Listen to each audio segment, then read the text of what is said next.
It's evident today that corporations raise and spend huge amounts of money on the political campaigns of presidents and congressmen. These corporations also spend huge amounts of money hiring former government officials to lobby Congress to pass laws that mainly benefit their interests. If so, have we allowed entities other than people to monopolize government? The Founding Fathers were very concerned about the use of political power to benefit special interest groups, what they call factions. Small segments of society that had their own selfish concerns that didn't relate to the benefit of others. So they wanted as much as possible to restrain the ability of the general government to engage in that kind of behavior.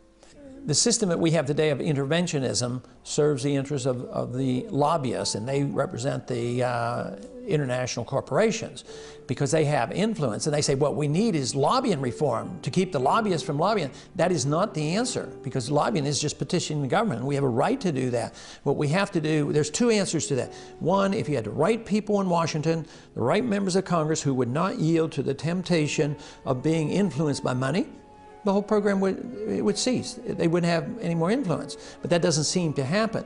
The real solution is getting the government out of the business of being able to pass out favors, so there's no incentive for the businessman to come and lobby the member of Congress. Have we allowed corporate power to influence the creation of laws that fail to benefit the people? Are we allowing corporations to reconfigure the laws of this nation to suit their purposes at the expense of real people? Do you feel special interests have hijacked Congress? I don't. No, I think they've got a valuable part to play because they are experts in their area, and they can provide some good guidance for the congressmen who aren't specialists in these areas. Lawyers will argue that indeed corporations are people. They will argue that they are even good corporate citizens. But is a corporation really a citizen?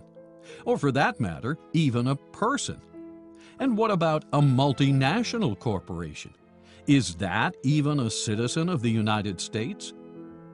There's no doubt in my mind that the political apparatus of the United States government is much more beholden to the powerful lobbying interests, the companies that can write those big fat checks, campaign contributions and that sort of thing. You can see it every day. The politicians will give speeches, very good speeches in some cases, saying all the things that the voters want to hear. But then when it comes time to vote on an issue, they quite often will go directly opposite to what they said, and they will vote in favor of the positions that the corporations want and the lobbyists want. Did the Founding Fathers write the Constitution for real flesh and blood people or for corporations, artificial entities that are creations of the state? If one suspects the Constitution was written with real people in mind, then is it fair to those real people that artificial people get to write and influence the passage of all manner of laws, and expect these laws to be binding upon those same real flesh and blood people? Public officials have become less concerned with what people want or with what the common American thinks. What's the solution? Well, what kind of a government is this? It's self-government. Right? Self-government is not a spectator sport. If people don't participate in it, either running for office themselves or becoming involved with political campaigns or becoming involved with public education on issues, well, then you're going to leave by default control in the hands of the small number of people who do those things. And the smaller that group becomes, and the more they see that the general population is really disinterested or even impotent in political affairs, the more they will tend to think, well, we can run things our own way. We don't have to remain in touch with the people because they don't count.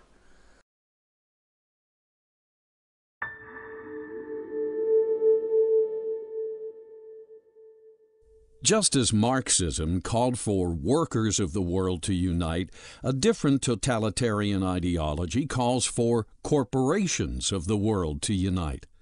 Not only unite with each other, consolidation, but unite with governments, with states. Thus, when corporations unite with the state, it is known as fascism. Fascism develops when the state initiates the merger of corporate power with state power, as what happened in Nazi Germany and Mussolini's Italy. The key words being merge and power. Fascism is thus not a merger of the state and corporations per se. It's a merger of their power. Secondly, it's the merged power that governs, not either the state or the corporations per se. Today, however, with multinational corporations growing into entities, some larger than states, we have emerging a totally unprecedented form of fascism, what could be called corporate fascism. Have you ever heard of corporate fascism? If so, what is it? I'm not familiar with that term specifically. I could take a guess at it, where I assume that it reflects on the amount of money that's available for large corporations to support lobbying and have an influence on what laws are passed and not passed. Under corporate fascism, corporations are so huge that they have the financial ability to initiate powerful lobbying influences over governments, even the Congress and presidency of the United States. Thus, even though such multinationals and the U.S. states are able to remain distinct, again, it's their merged power that increasingly supersedes the will of we the people. Have you ever heard of corporate fascism? If so, what is it? I've read about it on CNN. I don't know if I can actually define it. If I had to say, corporate fascism is probably just greed, corporate greed, and just hypocrisy. One of the earliest examples of corporate fascism can be found in the current U.S. banking system. This system, known as the Federal Reserve System, or Fed, is a quasi-private, government-sanctioned banking cartel, little different from OPEC or any other cartel. Just as OPEC dictates the amount and price of oil, the Federal Reserve dictates the amount and price of money. Federal Reserve, in its very nature, is contrary to a free market. The Federal Reserve is not only regulating, but it's manipulating the marketplace against the will of the people who are conducting the marketplace.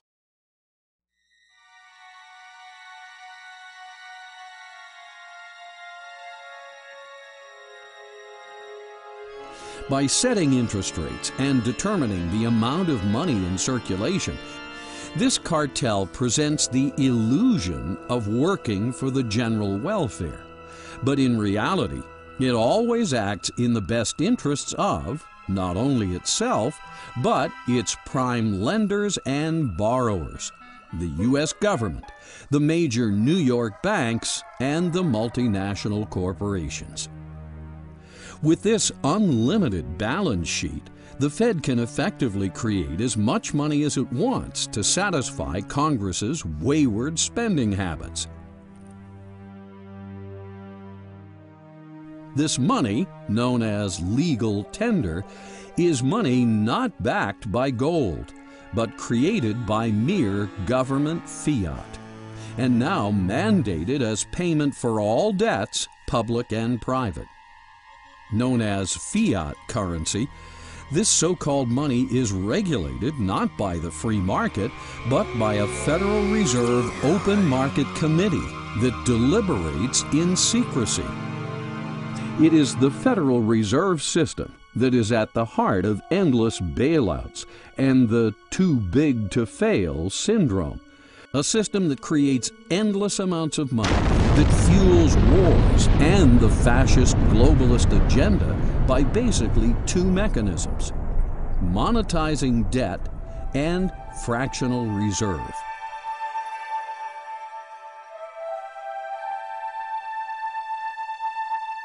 Today, the U.S. currency is backed by nothing but debt in the form of U.S. bonds.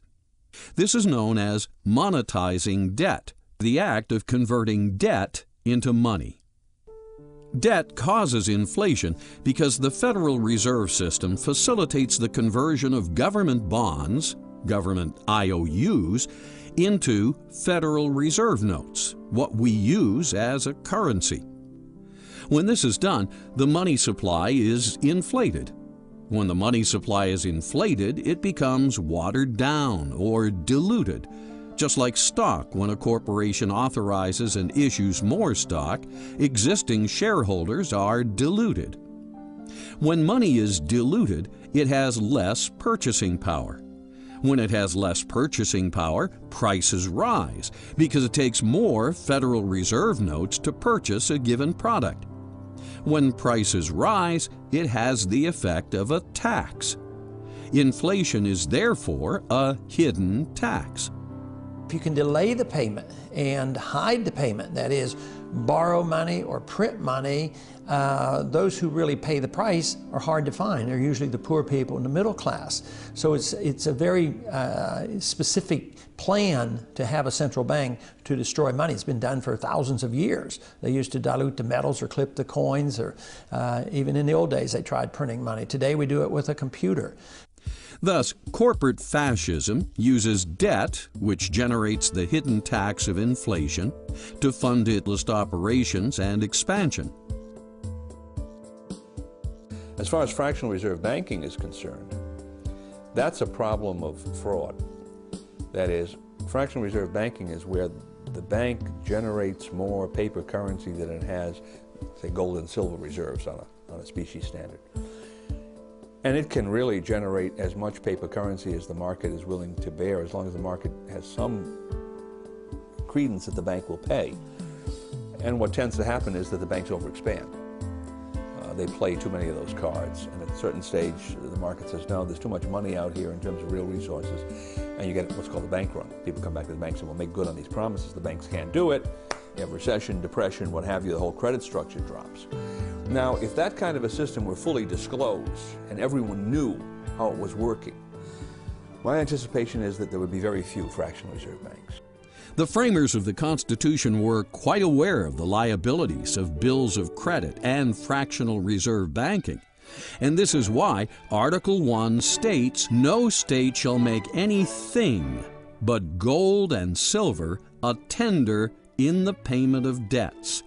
And, quote, "No state shall emit bills of credit." The Federal Reserve System should be abolished. It was not authorized in the Constitution, therefore we shouldn't have it.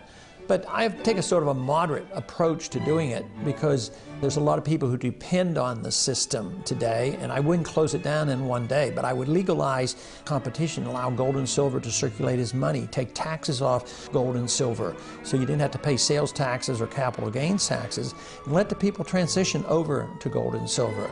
Since 1976 we weren't even allowed to own gold, and then later on we got the American Gold Eagle. So we're moving in that direction. But we need to go a little bit further to legalize contracts in gold. The real culprit is the ability of the Fed to monetize debt. Members of Congress spend money for war and welfare. They can't borrow enough and they can't tax enough, so they literally create treasury bills out of thin air, and then the Federal Reserve creates money out of thin air and buys the treasury bills, and that has to eventually destroy the value of the dollar. If we were to abolish the Federal Reserve System tomorrow and get the banks out of it completely, turn the entire function as it now operates over to the Treasury, nothing would change. The same people would still dominate the system from behind the scenes. So this question of ownership receives too much attention, because where that idea goes is that, well, if we can just find out who owns these banks, and if we don't like who they are, then we can support a move to abolish the Federal Reserve and turn that system over to the Treasury, exactly as it's now operating. So the focus should not be on who owns the banks, but on what the banks are doing. If the public better understood how fiat money can be abused by Congress, it would impeach almost every member and abolish the Federal Reserve Central Bank, as it has done twice in the nation's history.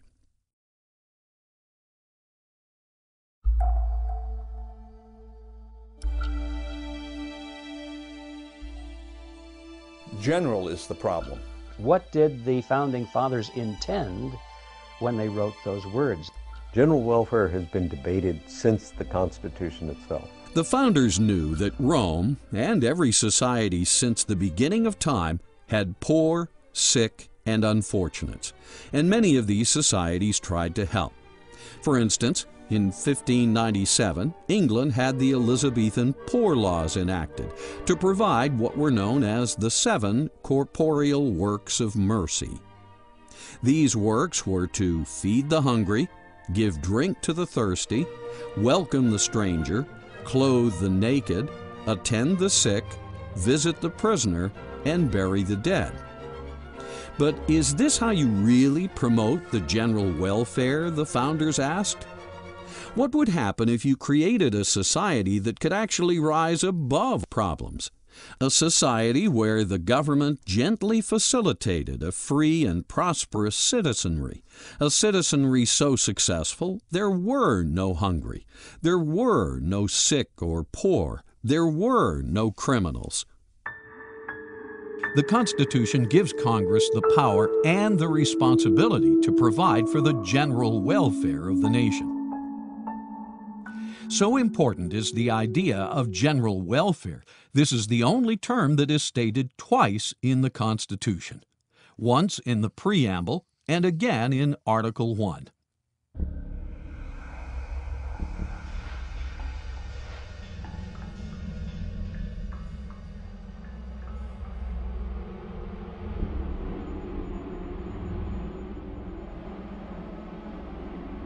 Well, the Constitution was written to limit the size and scope of government. It was to recognize that government was there to protect our liberties. Over 25,000 laws are enacted every year, many by congressmen that have been bought and paid for by multinational corporations, all non-people entities. I hereby declare this to be an unlawful assembly. If you remain in this immediate vicinity, you will be in violation of the Pennsylvania Crimes Code, no matter what your purpose is. What comes to mind is big corporations that put their view of the world out there for everyone, take over small businesses, take over choices that people might have, different kinds of products where everything becomes much more generic and just based on cost as opposed to quality and workmanship. Because term limits have not been established for the Congress, most congressmen have been able to stay in office for decades. Again, this is the Supreme Court. States were enacting and imposed term limits on their members of Congress in something like half the American states, and the Supreme Court overthrew it and took the right away from the states to impose term limits on their own members of Congress. And what did Congress do? They said, that's fine with us, because we'll stay in power. It seems the more a congressman is entrenched, the more he is able to build a social network, a network of cronies. Clearly, good relationships with fellow congressmen serve many productive purposes, but such a network can also be abused. After all, it's much easier to minimize the risks of vote swapping, a form of collusion, amongst cronies. It's much easier to justify corporate campaign contributions, a form of bribery, amongst cronies. And it's much easier to get away with earmarks, a form of fraud, amongst cronies.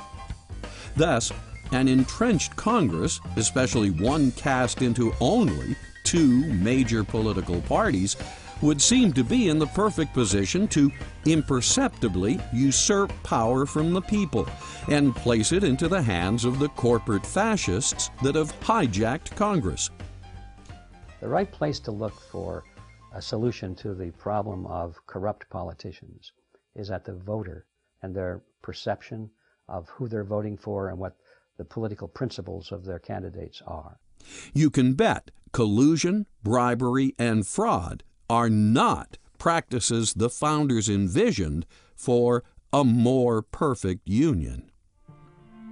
So unless I have this view that I need to participate in this system as a self-governing citizen to maintain the integrity of the system, the system will eventually be dominated from the top down by the people who can actually make something from gaming it, as the expression goes. So this is the Founding Fathers' point. It depends upon having a virtuous citizenry that is willing to shoulder the burdens of maintaining a self-governmental structure. Again, general welfare includes everyone, especially the vast majority of average citizens who fall within the middle of the social spectrum. In statistical terms, the average, or mean, is represented at the top, or crest, of what's known as a bell-shaped curve. It's the middle of the bell-shaped curve. So it's fair to say that the original intent of the Constitution is to define a government that serves the general population, the middle of the bell-shaped curve, now known as the middle class. Do you sense a dwindling middle class or a wealth disparity? Well, I think things are changing right now. I think the last 8 years have been increasing wealth disparity, but I think some of the excesses of those days may be over. The terms spreading the wealth, redistribution, and wealth disparity are meaningless in an America that truly responds to the original intent of the Constitution. Many have commented that we now have a monstrous tax system, a system that taxes its citizens far more than citizens of the Boston Tea Party era. If 2 to 3% taxation justified a revolution in 1776, why doesn't 50% and growing justify a revolution? If a few little excise taxes on pieces of paper and tea justified open lawlessness from these rebels that we're all celebrating, why don't the myriad of incomprehensible, unavoidable, crushing taxes, state, local, and federal, why don't they justify a revolution today?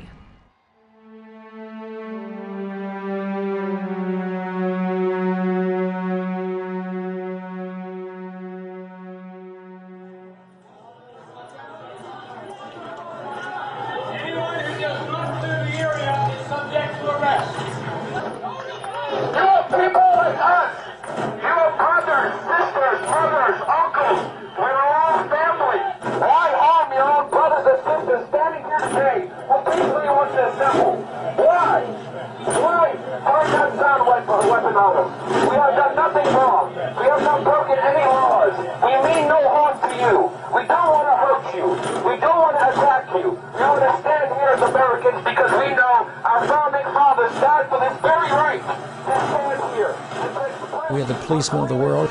So instead of a government now that occupies so many other countries, and we have 700 bases overseas, that wouldn't happen if we had the proper size government.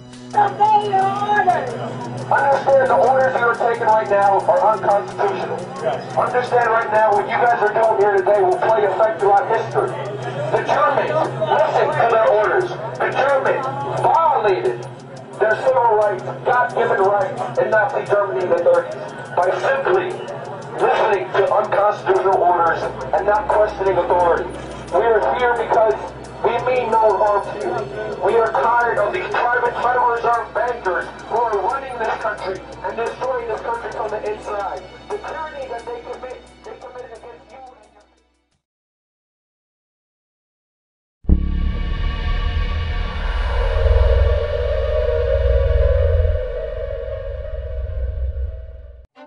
Given the events of the day, it's easy to see we have wandered from the original intent of the Founding Fathers. As a result, it seems our wayfaring government has converted us from a modest republic into a global empire. As a consequence, the empire requires vast sums to operate at home and abroad. The trouble is every empire, whether you're talking about Rome or the Soviet Union, it's all based on the enslavement of humanity. And however well structured it is and however powerful it seems at any given time, that will only last so long. And I think people are starting to catch glimpses of the fact that that's true about the United States, too. And everybody said, oh, it'll be around forever. It won't, because basically the tyrants who run the show and have been playing the game played it too far, as they always do, and will be collapsing their own game. It's nice that it always goes that way, that eventually every empire collapses and gives humanity basically another chance to try freedom. Sums spent abroad satisfy the corporate fascist agenda of the multinationals.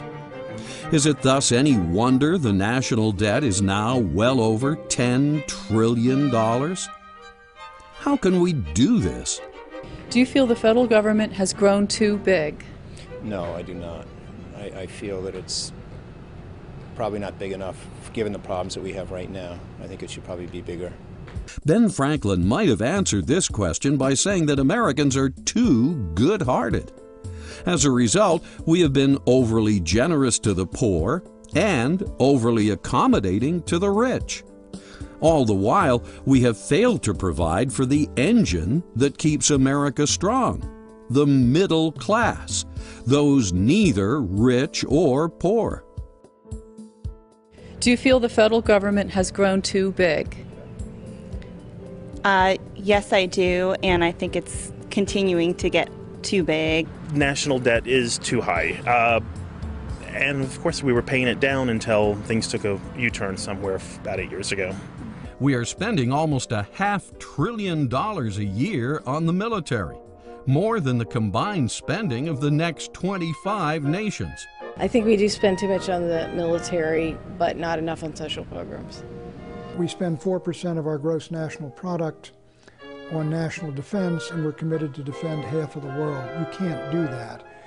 We are facing imperial overstretch. That's what happened to the British Empire, and 10 years of war showed that the British Empire was overstretched, and it collapsed totally. Eisenhower was dead right about the military-industrial complex. What more can you say than that? Just look around you, and there you see it everywhere. As earlier discussed, lobbyists that flow money to keep certain congressmen in power have configured our laws in such a way they now benefit multinational corporations more than they benefit we the people. These used to be American companies. They were great names, famous names: Boeing, General Motors, Ford, Chrysler, GE, and others. And they're still great companies. But they're no longer strictly American companies. They're global companies. And what they want to do is produce at the cheapest price they possibly can. And where are they going to get the cheapest workers? They're going to get them in Latin America, in Mexico, in the Far East, and in China. So what these multinational companies are now doing is they are transferring their plants and their factories and their technology over where production is cheapest and maintaining completely free access to the consumers in the United States. What the transnational companies profit from is basically by getting rid of their American workers, but keeping their American consumers. And in this sense, they no longer have any kind of a loyalty to the community where they were raised, or to the states, or to the country.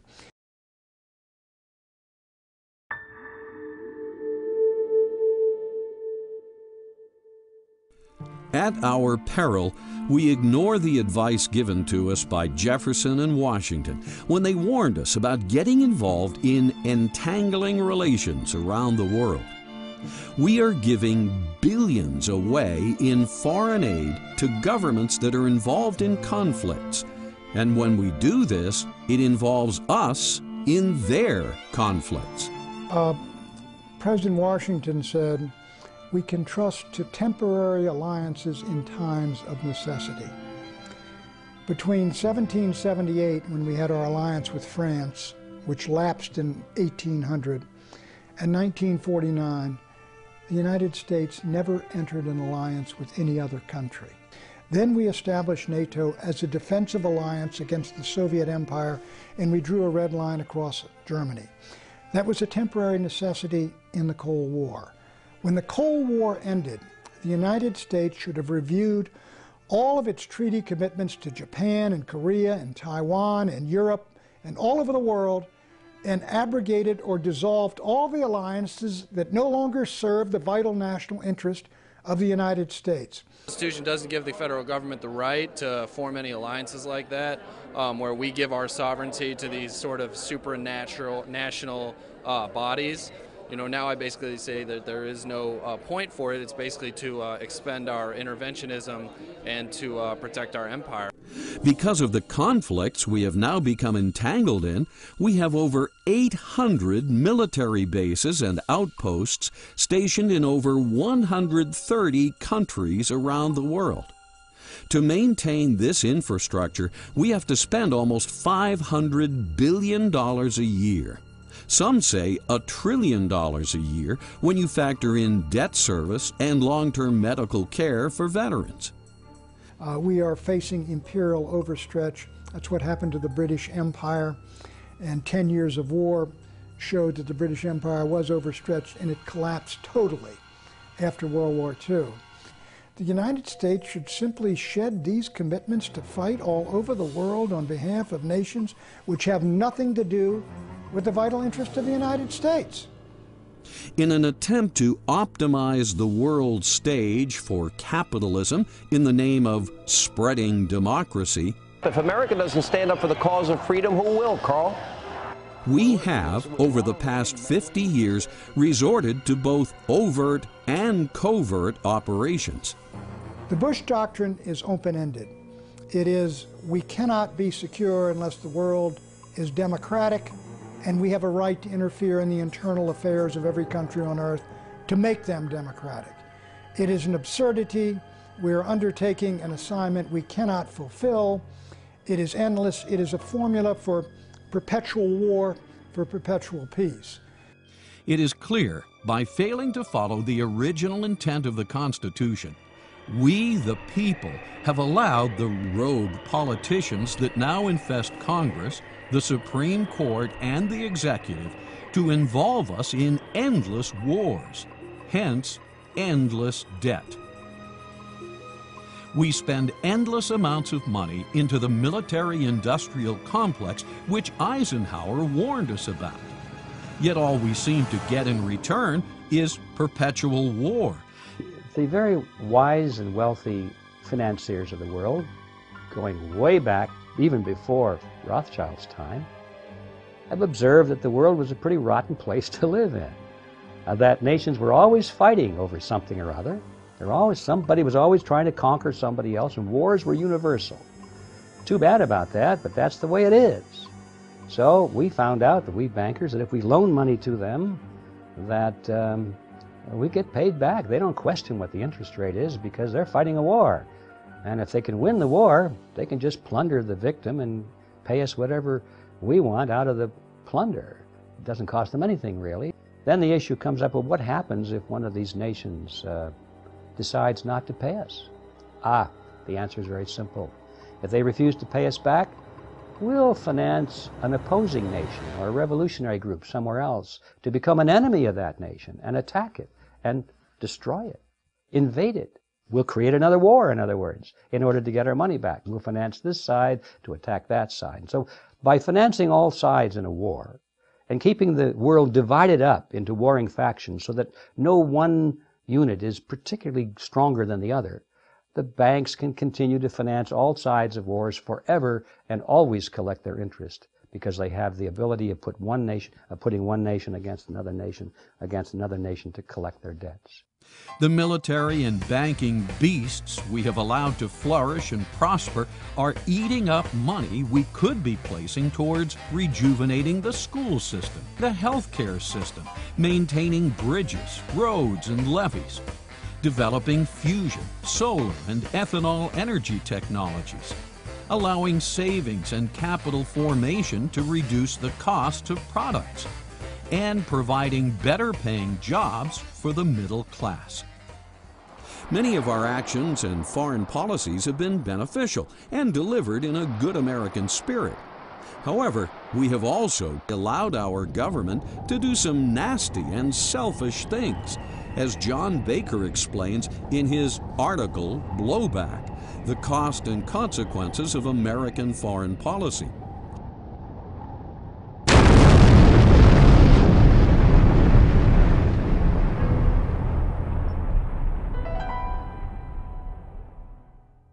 blowback is a term whereby you take an action abroad, such as we overthrew the Mossadegh in 1953 in Iran, and blowback came when the Shah we installed was overthrown in 1979 by nationalistic forces, and we got a worse situation than we had. We have, in the past, supported questionable rulers, rulers that have turned against us, such as Saddam Hussein and Osama bin Laden. The IMF World Bank, which is heavily funded by fiat money created by the U.S. Federal Reserve System, lends money to subprime borrowers in third world nations. And then, when they inevitably default on their loans, the U.S., through corporate agents, forces concessions known as structured settlements on such countries. Concessions include granting the U.S. sweetheart deals on natural resources, such as oil, profit participation in their public utilities, certain voting patterns at the UN, land for yet more U.S. military bases, and free access to canals, such as the Panama Canal. When countries don't play ball with the U.S. empire, the empire strikes back. We send in the military, as was the case with Iraq. I do believe that Iraq is the greatest strategic blunder, certainly in my lifetime, because we attacked and invaded a country that did not threaten us, did not want war with us, and did not have the weapons of mass destruction we said it had.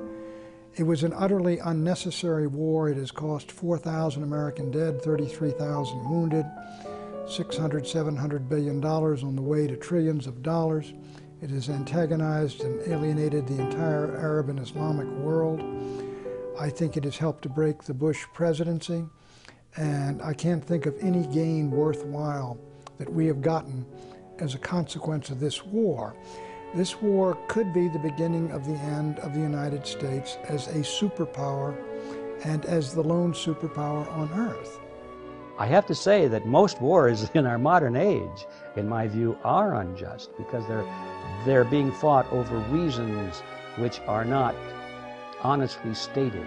They're being fought over hidden agendas. But we must keep in mind that there is a theoretical basis for a just defensive war. And in a defensive war, if somebody's trying to attack us and take over our country, truly do, not something that our political leaders have created this myth about, but really is truly happening, then we would gain by winning that war. Because if we didn't win it, we would lose our freedom. The mere fact that we are involved in so many unethical and entangling relationships the world over makes it inevitable that we will cause severe antagonism and perpetual war. Such antagonism has precipitated blowback in the form of attacks on our embassies, ships, and buildings. September 11, 2001 was the most dramatic example. 9/11 was indeed blowback for massive American intervention in the Middle East, supporting Saudi Arabia, putting our troops in there, the Iraq War, and aiding the overthrow of the Afghans. In effect, it came back to bite us. The 9/11 terrorists were over here because we are over there. By projecting our military to secure oil in Iraq and Saudi Arabia, rather than securing the blessings of liberty, we are causing conflict that is destroying domestic tranquility. Oh, it's easy to blame it all on the Democrats or the Republicans or even the Islamic radicals. But as Harry Truman said, the buck stops here. The buck stops with we the people, and how well we self-govern pursuant to the U.S. Constitution. In short, by allowing our elected officials to receive campaign contributions from corporate entities, all non-people, We are causing all these bad things to happen because such elected officials cannot possibly be true to both the U.S. Constitution and the fascist agenda of globalization. Governments, including our own, will always seek excuses to expand, and war is one of the primary tools a government uses to expand its power. World War I, did that provide a net gain? It destroyed one of the most stable international structures the world had seen throughout history. It brought about the Bolshevik Revolution, it brought about the Nazi Revolution, it brought about World War Depression, it brought about World War II. We'd say certainly it was not a net gain that came out of World War I. It's hard to see the net gain really that came out of World War II. Hitler was defeated, and you ended up with Stalin with more power than Hitler ever had. The Japanese were defeated, you end up with Mao Zedong in control of China. War is the health of the state, according to author Randolph Bourne. It's up to we the people to maintain our health by keeping our government under good control. We the people ordained and established the Constitution of the United States of America in order to ensure domestic tranquility, promote the general welfare, and secure the blessings of liberty to ourselves and our posterity. The United States is the greatest nation on earth. We have coexisted with monarchies, with despotisms, with dictatorships. We have been the most secure nation on earth, and we maintain our security by maintaining strong, powerful military forces to defend and protect us, and the will to fight in our vital national interests, and letting the world know that, and staying out of wars that are none of our business. That's how we survived in the 20th century as the one great power to enter the 20th century that left it still a great power. What happened to the British Empire, the French Empire, the Russian Empire, the Ottoman Empire, the Hohenzollern Empire, all the rest of them, the Japanese Empire, all smashed, all destroyed, because they were overextended and they got into wars that carried them too far and were none of their business. That is where we're headed right now with these wars in Iraq and Afghanistan and plotting war on Iran and all the rest. It is not essential to our vital security, and we ought not to be doing it. The only way this can be done is for we the people to read and understand the U.S. Constitution, as well as the underlying philosophy behind it, and insist that the people we vote into office apply it to the letter, not just give it lip service. Anyone who doesn't believe this has no right to call themselves an American citizen or a representative of we the people.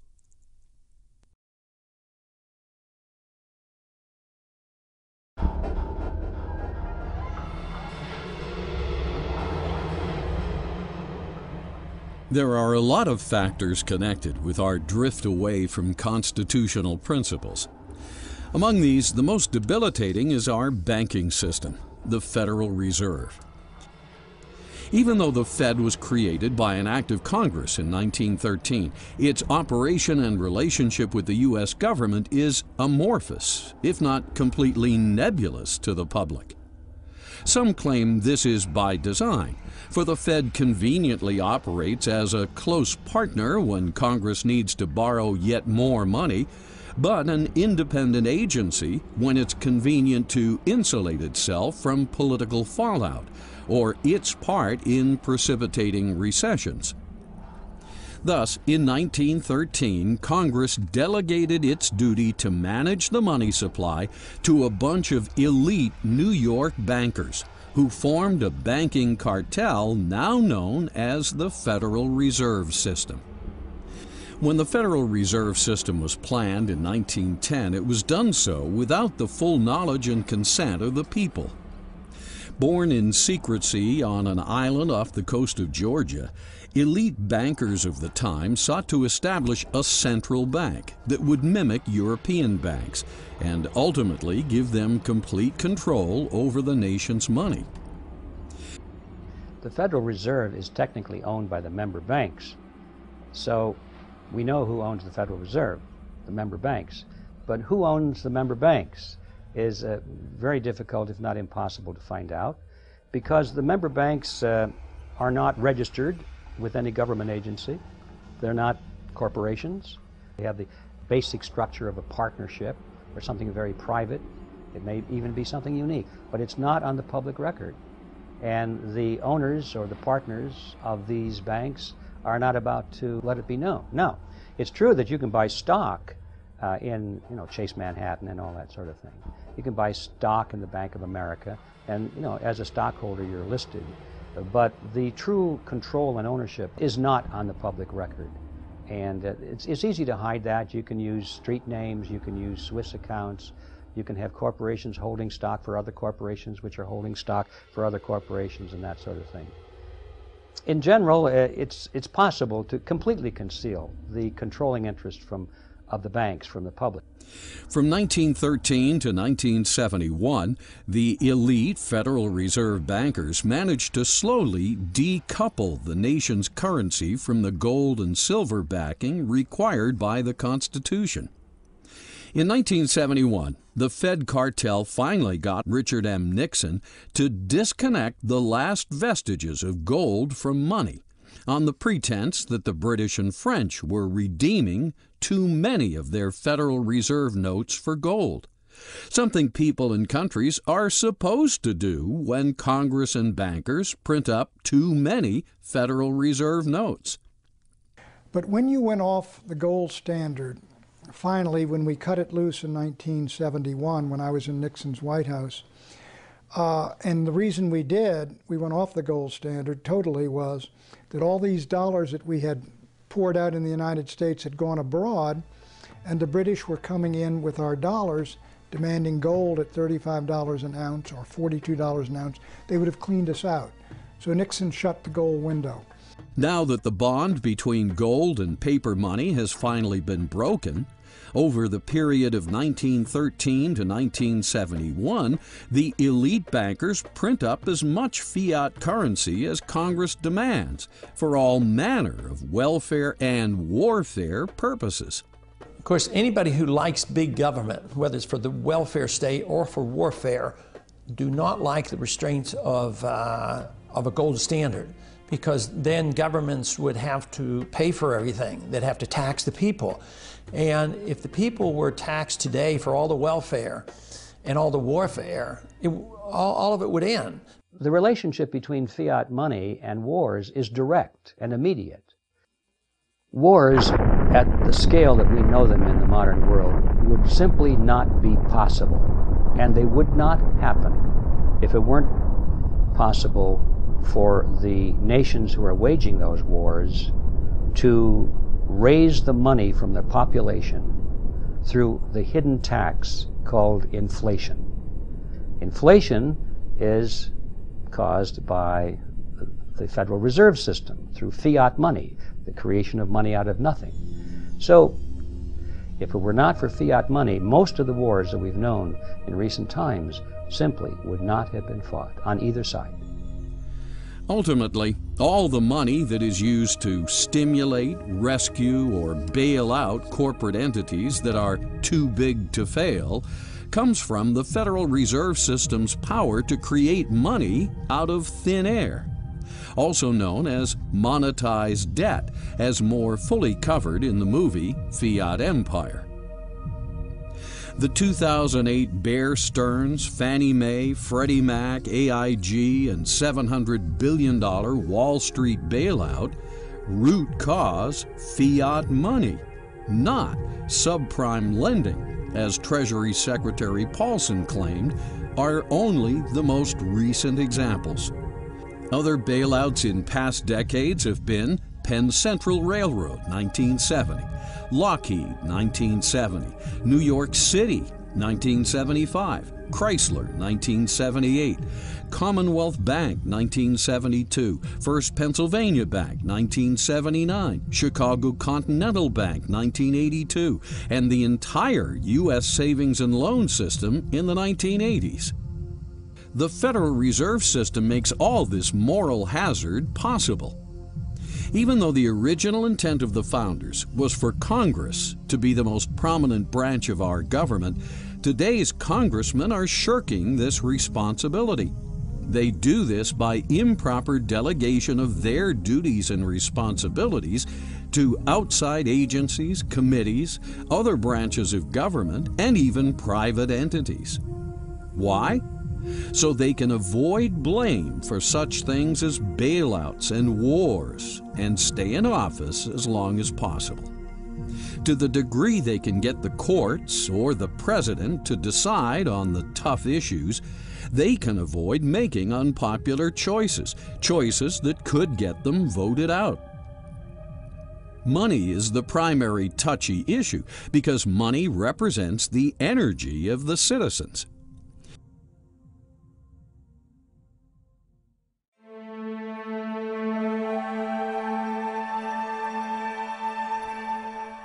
Yes, people are very concerned about their wages, credit, stocks, and money. Given this, what could be more relevant than Article 1, Section 8, which states, Congress shall have power to coin money and regulate its value. Section 10 then goes on to say that no state shall emit bills of credit or make anything but gold and silver coin a tender in payment of debts. The meaning is clear. Gold and silver, when coined, are the only things that are money. Regulate its value? What does this mean? It means Congress is charged with the responsibility to run a quality control check on all weights and measures which allow money to be counted, thus valued. How can you ethically value money unless you can ethically count it?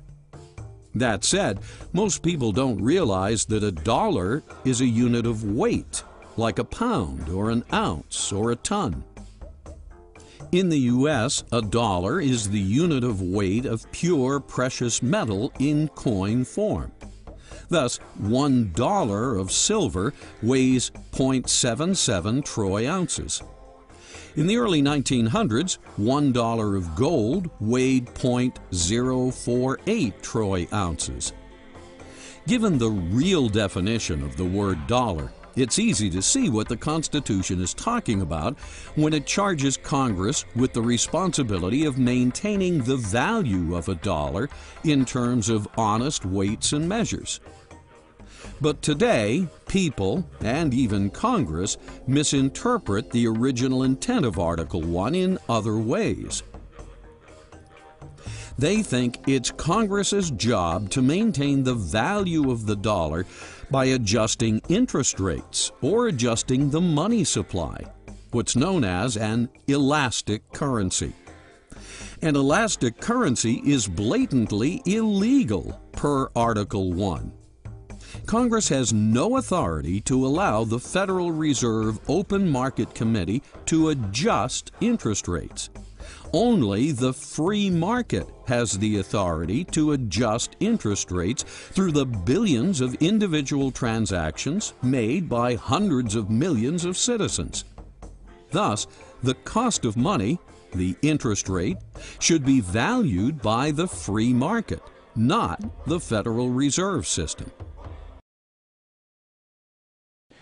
The gold standard, in my judgment, is the right standard to have. The problem with it is this. There is no gold standard which is going to bind politicians and prevent them from creating dollars. As they create the dollars to pay for wars and other things, then people realize that the dollars aren't that valuable and they come for the gold. And in other words, politicians will inflate the currency regardless of a gold standard. And we have found that gold standards collapse because politicians do things to make it to collapse. But you can't print up gold or silver. Gold and silver take human effort to acquire. Thus, the supply of money can be regulated by the price of gold and silver in the free market. On the other hand, money based on paper with no ties to gold or silver can be endlessly printed up, thus regulated not by the free market, but misregulated by the state. With this kind of money, bills of credit, the government can print up as much money as it wants, thus watering down everyone else's money. We call this loss of purchasing power when it happens, and it has happened plenty. It now takes 100 pennies to buy what only 5 pennies could buy back in 1913, the year the Federal Reserve System was established. Where does Congress get most of its funding? I would like to say from us, but I'm sure they have foreign investors that they also get their money from. They print it. And can you elaborate on that? They have no funding. They have no money. It's all puff and mirrors. They have no money. It's all an illusion. There's not much in back of it.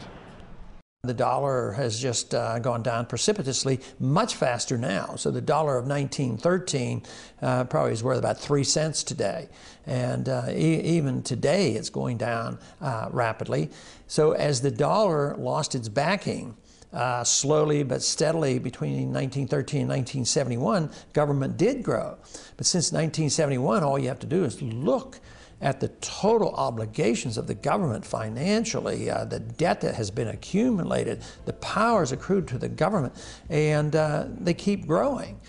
Ironic that Alan Greenspan, before he was co-opted as chairman of the banking cartel, wrote, quote, "In the absence of a gold standard, there is no way to protect savings from confiscation through inflation.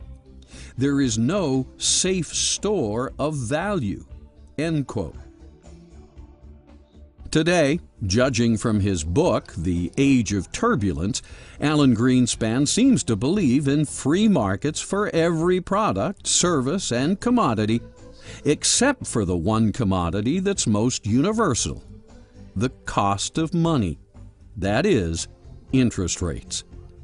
Whereas the free market should regulate everyone else, only the Open Market Committee at the Federal Reserve should regulate the cost and amount of money. And this regulated money should be forced on American citizens.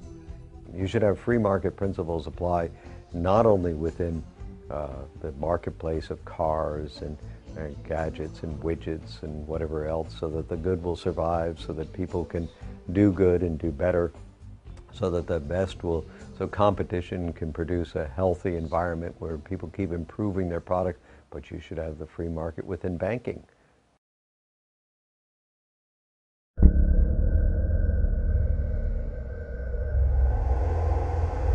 So, how did we go so wrong? Why is America now a post-industrial nation with an export profile similar to a 19th century third world colony? Let's take a look at the greed of multinational corporate fascists have caused we the people to undervalue the very Constitution upon which the American experiment depends. When the Cold War ended with the collapse of Marx's workers' paradise, the Soviet Union, the United States suddenly found itself the only superpower. At the beginning of the 20th century, there were about 5 great empires: the British Empire, the French Empire, the German Empire, the Austro-Hungarian Empire, and the Russian Empire. And you might add the Ottoman, and 2 great nations, Japan and the United States. And Japan became an empire. The end of the First World War saw the collapse of the Russian Empire, the German Empire, the Austro-Hungarian Empire, the Ottoman Empire. Collapsed in the rise of Hitler and Stalin and Mussolini and Lenin. And the Second World War brought the collapse of the British Empire and the French Empire and all the lesser empires, the Portuguese and the Dutch and the Belgian. All reduced to dust because all dissipated their blood and treasure in perpetual wars. Wars are the killers of empires. And the United States survived as the greatest country in the world for a single simple reason. We were the last great power to enter both world wars after most of the bloodshed had been done. American soldiers did not arrive in France in great numbers in the battles until the spring and summer of 1918, 6 months before the war ended. We went into Normandy 11 months before the end of a war, which was a 6-year war for the British. So the United States stayed out of the great wars until most of the bloodletting, or an awful lot of the bloodletting, was done. And we came in at the end sort of like Fortinbras at the end of Hamlet. The original intent of the U.S. founders was clear and effective. Stay out of wars. Don't squander the Republic's blood and treasure. Make no permanent alliances. All traditional values. War is tolerated. In fact, war is even applauded in many cases because people are of the impression that it is to the benefit of their nation. People tolerate or applaud war if they think it's a defensive war. If they think that they're defending themselves against a dreaded enemy, you would certainly tolerate a war, you would applaud it. The object is to convince the people of all nations, including those that are doing the attacking, to convince the population that their war is really a war of defense. They have to create in the minds of their people an image of a terrible enemy out there.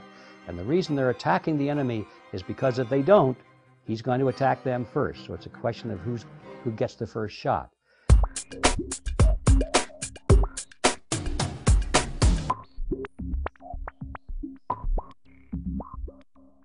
From the ratification of the Constitution to World War I, Hamilton's vision guided the nation. What is Hamilton's vision? What Hamilton was saying was a nation's political independence is dependent upon its economic independence. Washington shared this vision with Hamilton because what they wanted to do was wean the Republic off a reliance on foreign trade so Americans would never again be drawn into wars of the old continent. The only way to do this, Hamilton reasoned, was to erect protective tariffs, a price of admission for foreign countries to have access to American markets. The word protection is in virtually every Republican platform from 1884 to 1948. And the protectionist period in American history, which can fairly be called from about 1860 to 1928, was the most productive in the history of the United States or of the world. At the end of that period, we manufactured 42% of the world's goods. The purpose for these tariffs was to stimulate our own people to build factories and finance a strong central government, which, at the time, was needed. A strategic goal enabling the people of the U.S. to be able to cut bonds of dependency upon foreign nations and create bonds of commerce amongst themselves. Further, when a nation puts a tariff on foreign goods coming into the country, it is more able to cut taxes on goods produced inside the country.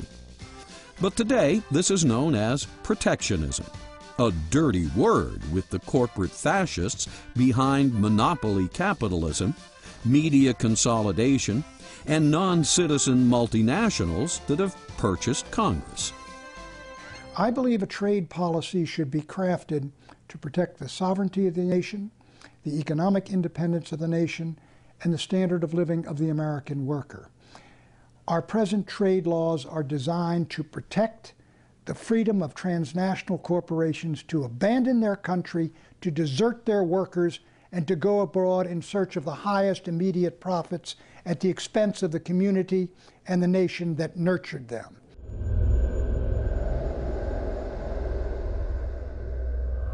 Free trade is supposed to mean simply no tariffs on either imported or exported goods between countries.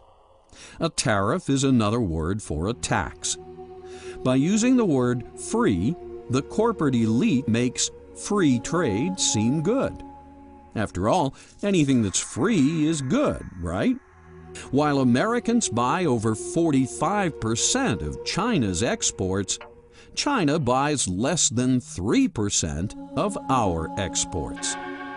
The corporate fascists pushing globalization call this free trade. But is this fair trade? Let's take a closer look at the implications of this term, free trade, and see how high U.S. corporate taxes, European VAT tax rebates and World Trade Organization rules conspire to make trade between the U.S. and the rest of the world anything but free. The European Union is gaming the system against the United States. For example, when we had corporate tax rates which are relatively equal, that would be a fair trade situation. Europe has cut its tax rates, average tax rates, corporations down to 24%. Ours are 40%. That gives them an advantage. How do they make up the money? They impose value-added tax on American imports of 15% coming into Europe and rebate the tax to European corporations exporting to the United States. This has the effect of a Smoot-Hawley tariff against the United States of America. And it is the reason why we run annual massive trade deficits with Europe. But that's not even the worst damage the corporate fascists' so-called free trade has caused. In 1993, a massive free trade bill was ushered through Congress. This trade bill was known as NAFTA, short for North American Free Trade Agreement.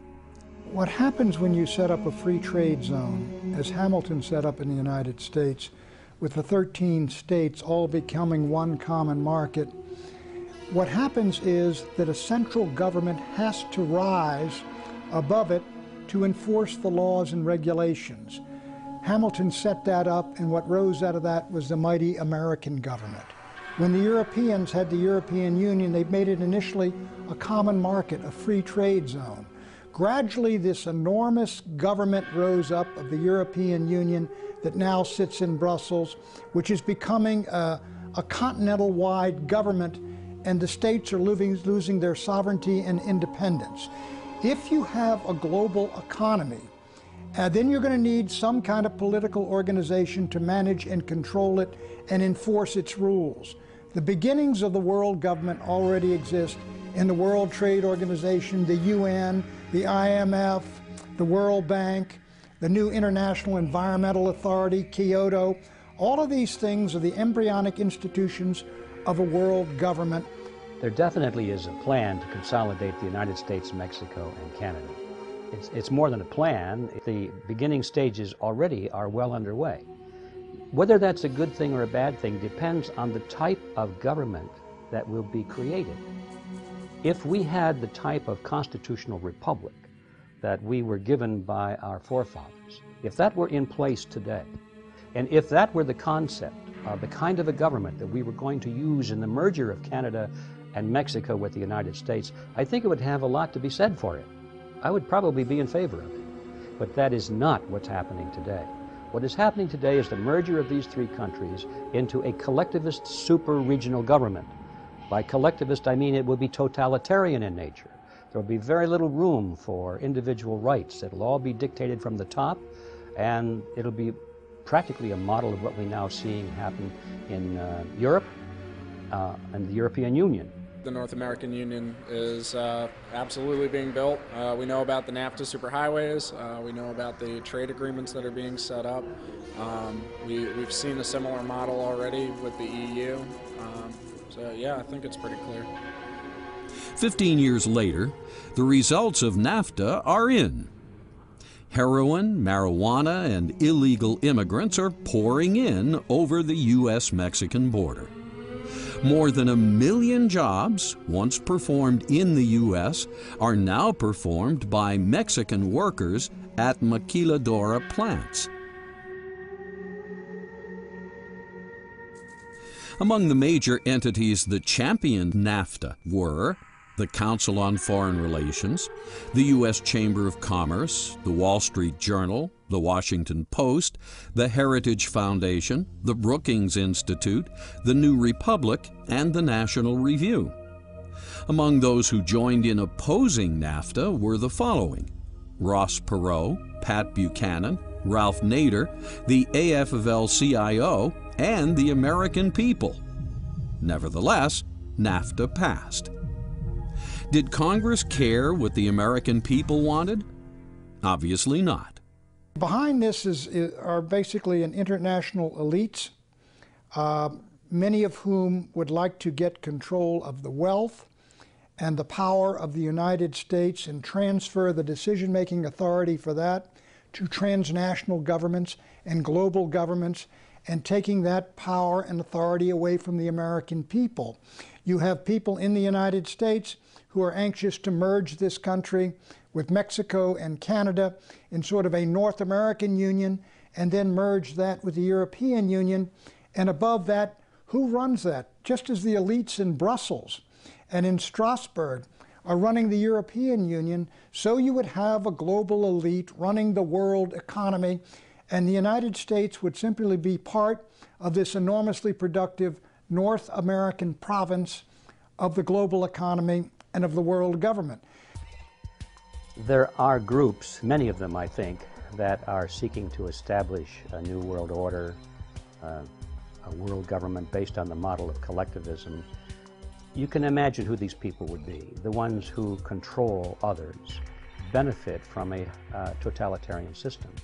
In other words, politicians like collectivism, because collectivism puts ever-increasing power into their hands. Bankers like collectivism because it gives the banks the power to create money with state sanction and state support, to create money out of nothing, and that gives control over human beings. All of these people work together instinctively, even though they may have separate individual or professional goals. They do work together and support each other toward this ultimate aim of a new world order, is how they like to describe it, which is a totalitarian system based on the model of collectivism. Indeed, free trade is not free at all. It's the serial killer of the American economy and the Trojan horse of world government. It's the primrose path to the loss of economic independence and national sovereignty the founders warned us about. Free trade is a bright, shining lie made possible by fascists of greedy multinationals. By failing to follow the Constitution, Americans have allowed multinational corporations to further their fascist agenda of globalization.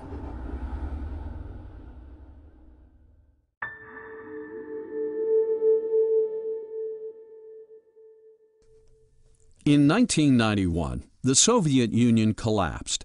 Concomitant with this collapse, both China and India saw the wisdom of changing their economic policies before they too suffered a similar fate.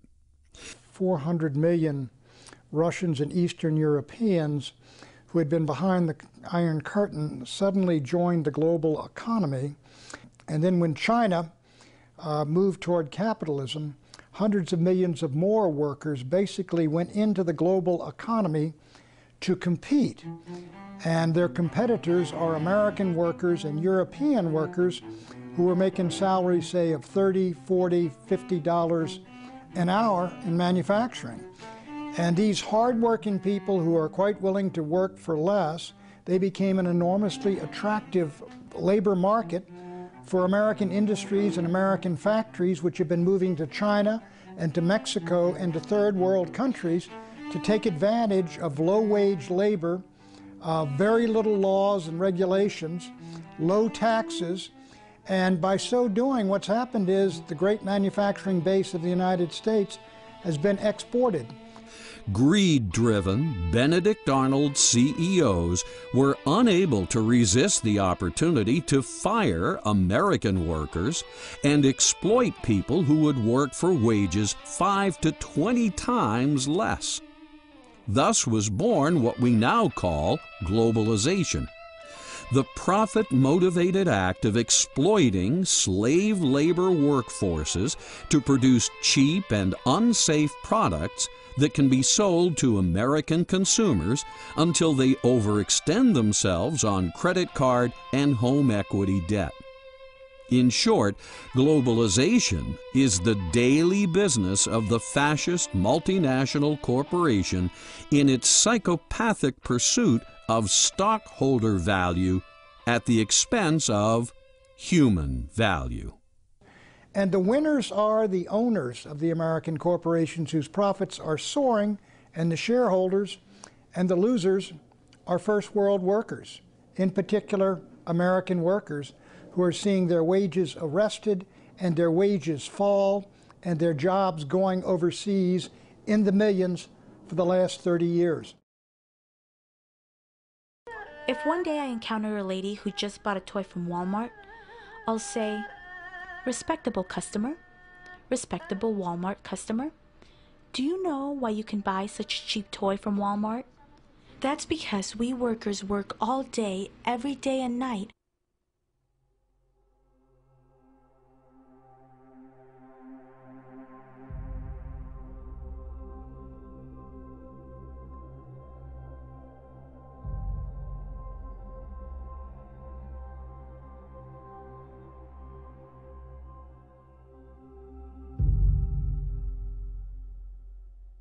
We added 125,000 new jobs around this world this past year. Good job.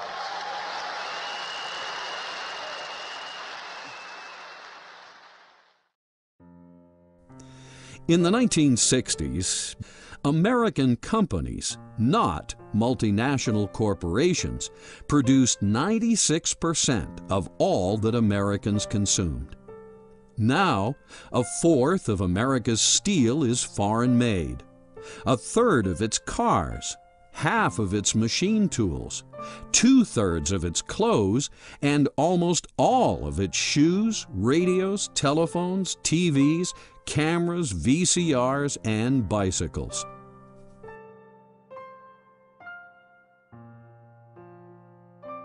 So what these multinational companies are now doing is they are transferring their plants and their factories and their technology over where production is cheapest and maintaining completely free access to the consumers in the United States.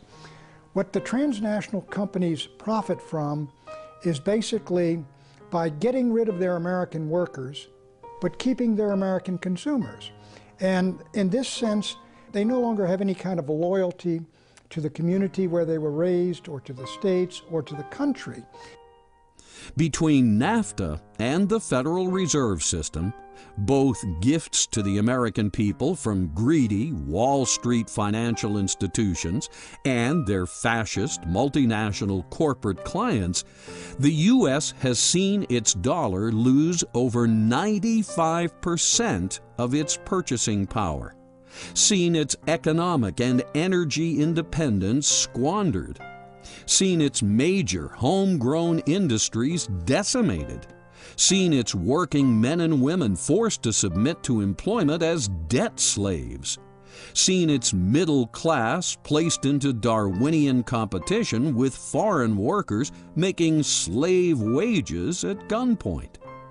And now it's seen a $700 billion taxpayer bailout of Wall Street banks and financial entities. In one generation, the house that Hamilton built has collapsed. Corporate fascists have been able to hollow out the U.S. manufacturing base and exploit the U.S. market. There have been forces working in this direction for centuries, and they are coming to realize this ideal of theirs. But quite frankly, loyalty to globalism is thus treason to the American Republic.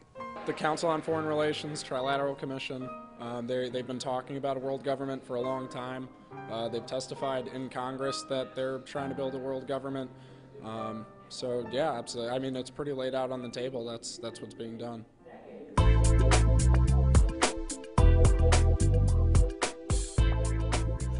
The corporate fascists, having similar totalitarian goals, often work together to destroy free market capitalism and the republic the founders built. And this is the idea. Get the public focused on the left-right cockfight so they fail to realize that both the Democrats and the Republicans are serving other masters. This guy's hate stems from influence that you find on the left, not on the right. This man was a mentally ill, lone wolf, leftist-inspired feminazi? I would strongly argue that the true political spectrum is nothing that it's generally perceived, because of course you have this crazy system where the very left wing is communism and the very right wing is fascism. But those two things are virtually the same. There's a tyranny of corporations and there's a tyranny of the state.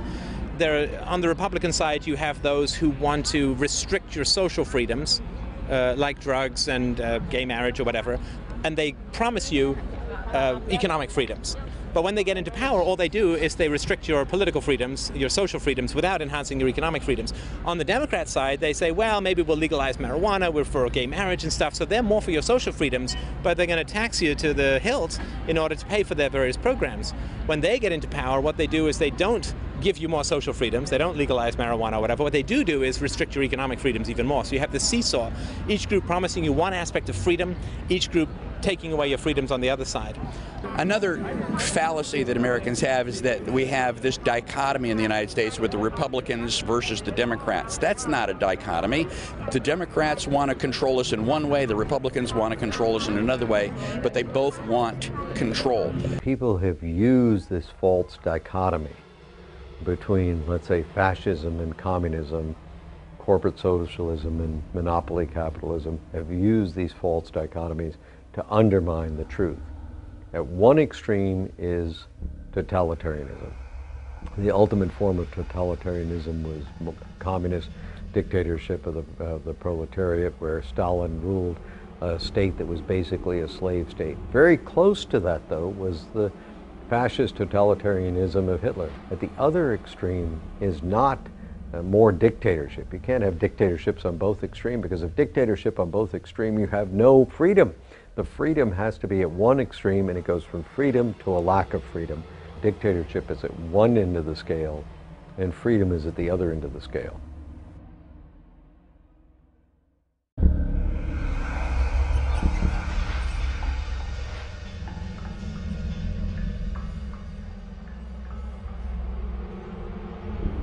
Unfortunately, negative influences far worse than left and right have crept in.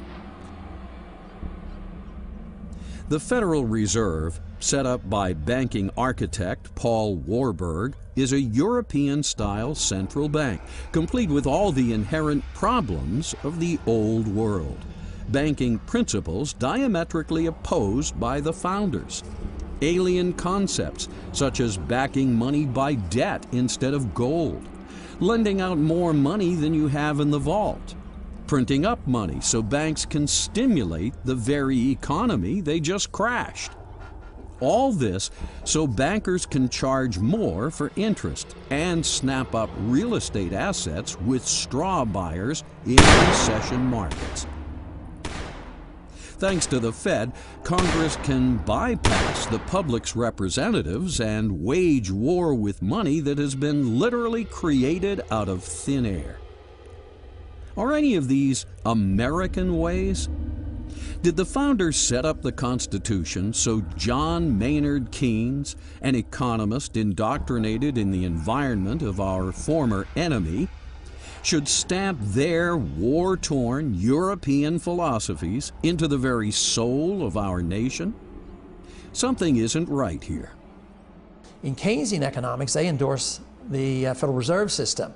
And to print money out of thin air is really fraud, because they're stealing from people, stealing the value from some people. So they're completely different. But Keynesianism is not socialism, but it leads to socialism. Socialism is where the government controls supply and demand and prices and the whole work. But Keynesianism allows the market to function to a degree with a lot of intervention, a lot of regulations, a lot of taxes, a lot of planning, and a lot of inflation. How can the original intent of the founders shine through when our entire economic system and cultural institutions have been perverted by ideologies of a world we worked so desperately to get away from? Starting with World War I, starting with Woodrow Wilson, on down through World War II, down through Vietnam War, now to the war on terrorism. All these wars are always used to frighten the American people into accepting the expansion of government supposedly to protect us against an evil, terrible enemy. The actual expansion came about through the Supreme Court adding some words to the Commerce Clause. They said Congress has the power to regulate commerce or whatever affects commerce. And that's rather a radical departure from the Constitution, because imagine if you added those words to every other provision of the Constitution. Why shouldn't you? If you can add it to one, you can add it to others. You'd have essentially unlimited government. Well, what that has done is it has given Congress the power to control not only all true commercial activities, but all sorts of things that are entirely local that are related to commercial activity. So, for instance, you had the gun-free schools law. Based upon what theory? Well, a gun goes through commerce and eventually ends up in somebody's hands. And there he's within 1,000 feet of a school, 100 feet of a school, whatever the distance is. And so Congress can regulate his possession at that point in time. Well, his possession at that point in time is not a commercial transaction by any stretch of the imagination. How can Congress regulate it? Well, because this implement that he's holding in his hand at one time moved through commerce. Well, of course, if you follow that theory out, they can control every aspect of your life. How much cornflakes do you eat in the morning? Well, you eat one bowl. Maybe you should only eat half a bowl of cornflakes. Can there be a statute telling you how many cornflakes to eat in the morning? Sure, because where did those cornflakes come from? Well, they came from Battle Creek, Michigan. The Supreme Court has perverted the Constitution, making decisions that used to be made democratically at the local level. The Congress has the power in the Constitution, Article 3, Section 2, to circumscribe the jurisdiction of the Supreme Court and say, stay out of that area. That is our area, that is the state's area. You are not to get into that. Judges don't decide these issues, people do. After the formation of the Fed and selling the public on the New Deal, it wasn't long before Congress realized it had both the ability and the philosophical justification to print up endless amounts of elastic currency, what we call fiat money. It also wasn't long before Congress realized it needed more and more money in order to build a military machine it could use to spread democracy to the world, as Bush II might say. The Federal Reserve, when it came in, aggravated all the worst problems of the economy. It's aggravated and caused the Great Depression. It's aggravated and caused the last depression, and it will continue to cause more depression. Before the Federal Reserve, every economic system has ups and downs, but they corrected themselves much more quickly, and they corrected themselves because people had the freedom to shift their attention, to be able to create solutions to the problem, and to be able to exercise their God-given wisdom and intelligence to be able to do business with each other. Ever wonder why congressmen were so eager to sacrifice tariffs for NAFTA's free trade? It's because tariffs don't amount to much when Congress can print up all the fiat money it wants through the Federal Reserve System. Yes, monetizing endless fiat money was the answer opinion leader economist John Maynard Keynes suggested to Roosevelt in his 1933 open letter. John Maynard Keynes. I lay overwhelming emphasis on the increase of national purchasing power resulting from governmental expenditure, which is financed by loans and is not merely a transfer through taxation from existing incomes. Nothing else counts in comparison with this. By these words, Keynes, the most prominent economist of the time, laid out the philosophic rationale for endless government borrowing and endless government spending of fiat money. Roosevelt bit. And now we're addicted. We're addicted to the programs, and even the banking system is addicted to ever increasing the money supply and artificially manipulating interest rates low. And on the short run, it does seem to help. Just recently, the Fed pumped in $200 billion and the stock market loved it. But in time, when everybody knows they created $200 billion of new money, the value of the dollar goes down, which has happened since then. Keynes knew exactly what he was doing. You can go back to a gold standard, say, of $1,000 an ounce. But what do you do if they keep spending and spending and borrowing and borrowing? People suddenly realize that these dollars aren't really worth that much gold, and they will demand the gold. Sounds to me, given the state of affairs we're in today, well over $10 trillion in debt, immersed in perpetual wars, fascist multinationals dominating Congress, that we have allowed serious corruption to seep into the American experiment. We may think we won our independence from Europe, defeated communism and Nazi fascism. But did we? We have traveled the road to totalitarianism almost to the very end. Austrian free market economics is really the answer, and that's the system that we should be following. And more or less, even though it was not known at the time our country was founded, it was more or less classical economics and classical liberalism that was very close to what the Austrians teach today. Tragic that wine-drinking, pot-smoking, Engel-challenged baby boomers would so recklessly thwart the wisdom of the Founding Fathers by allowing their banking system and economy to be so influenced by European financial philosophies. Philosophies that over the past century have created a living hell of endless wars and empires, as we have seen.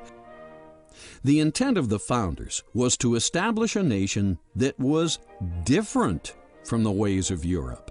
And they did. The United States is different. Not only that, it's the greatest nation that has ever existed. America is not a universal nation or a multicultural nation, as CFR globalists writing in Foreign Affairs would have reality-challenged baby boomers believe. It's a distinct nation, distinct with its own language, laws, history, and cultural background. We are different from the rest of the world. Yes, we even drive on the right side of the road because Europeans drive on the left.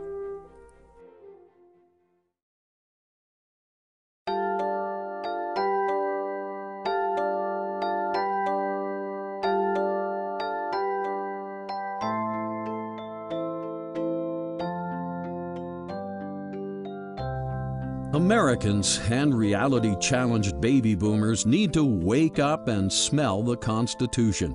The famous quote from Franklin was that after he left the Constitutional Convention, he says, "We've given you a republic if you can keep it."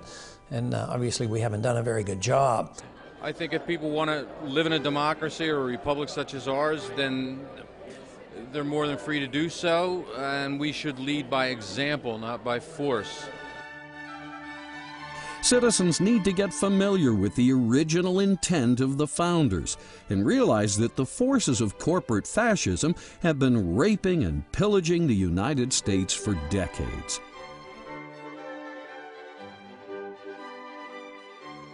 But to realize the dream and keep this magnificent republic alive, all Americans need to do is don't patronize the largest Fed member banks and fascist multinational corporations. Connect up with the original intent of the founders and get active applying the U.S. Constitution. Americans and history-challenged baby boomers should understand what it means to be a self-governing nation.